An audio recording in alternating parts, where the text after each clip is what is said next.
With nothing but a backpack and broken dreams, I found freedom in the very streets that tried to break me. The day my father chose a bottle over me was the day I learned to turn concrete into my castle. When you've slept in train cars and bus stations, you learn the true meaning of becoming your own home. At 17, I was thrown into the world with only a backpack and $23, forced to make the cold concrete my bedroom and strangers my temporary family. My story isn't about the comforts I lost, but about the unexpected kingdom I found in the shadows of society, places where most people fear to look. Between the cracks of everyday life, I discovered an invisible world with its own rules, dangers, and surprising moments of beauty. This is how I went from being nobody's child to becoming the king of the road. Hey everyone, welcome to X by X Confidential, where we share the unfiltered stories that happen in the shadows of everyday life. Before we dive deeper into today's powerful journey, I want to thank each and every one of you for making this channel what it is today. Now let's continue with today's powerful testimony.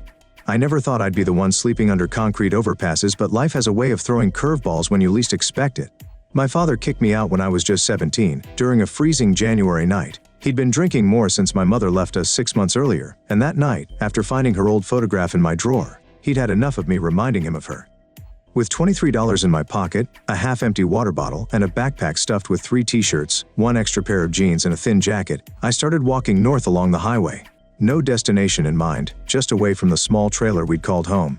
The first night was the scariest, huddled in the far corner of a Greyhound bus station, trying to look invisible, while the midnight rain pounded against the windows. By day 3, my stomach aching from hunger, I was desperate enough to swallow my pride. I pushed a heavy wooden broom at a roadside diner for 8 hours straight, cleaning floors sticky with spilled soda and dropped food. In exchange, I got 2 meals and $12 in cash. The older woman who cooked there had kind eyes behind thick glasses. She'd slip me extra fries and sometimes a slice of pie when the gray-haired manager wasn't looking.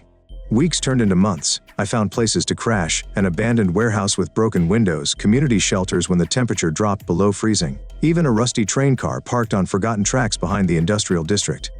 I learned which street corners to avoid after sunset and which alleys offered the safest sleeping spots. My shoes wore thin, and my backpack strap tore halfway, fixed now with a safety pin I found on a public bathroom floor.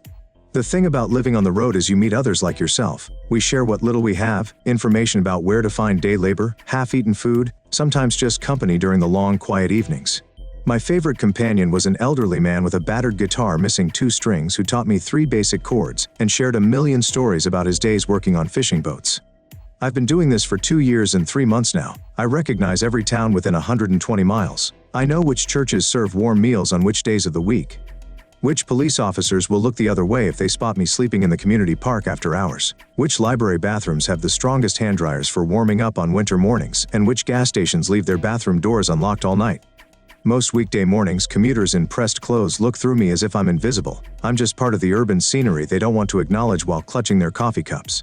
But I notice everything: the changing colors of tree leaves, the rare kindness of strangers offering leftover sandwiches, the unexpected freedom that comes with having nothing left to lose. I'm nobody special, just a teenager with worn-out sneakers held together with duct tape and stories nobody asked to hear. But out here, on these endless asphalt roads and concrete sidewalks, I found something I never experienced in that trailer with my father. I may not have a solid roof, but I've got the entire star-filled sky. I may not have much in my pockets, but what little I have truly belongs to me. In my own way, I've become the king of this road. Thank you so much for taking the time to listen to this journey from homelessness to finding meaning on the road. Stories like these remind us how quickly life can change and how resilience can be found in the most unexpected places. If you connected with this story, please hit that like button to help others find it too. Don't forget to subscribe and hit the notification bell so you'll never miss our next powerful story on X by X Confidential.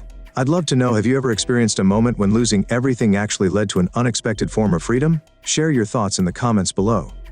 Until next time, remember that everyone you pass on the street has a story that might just change how you see the world.